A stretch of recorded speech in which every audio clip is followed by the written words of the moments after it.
In this tutorial, we will show you the step-by-step process of how to repair Thunderbird profile using the BitRecover Thunderbird Restore Wizard. To install the BitRecover Thunderbird Restore Wizard, download it from the link in the video description. After installation, simply launch the software.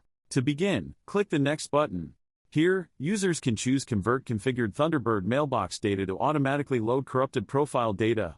Or, let me select my Thunderbird mailbox data to manually select the Thunderbird profile for repair. Users can choose either one of the available options. Click Next.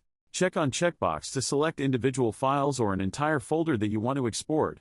Click Next. The destination path section allows you to specify the folder where the repaired Thunderbird profile will be saved. Next, simply click the Convert button, and the repair process will begin. Once the repair is completed, you'll receive a notification indicating that the repair was successful.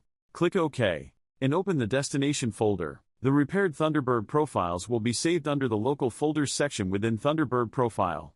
And that's it for this video. Thank you for watching.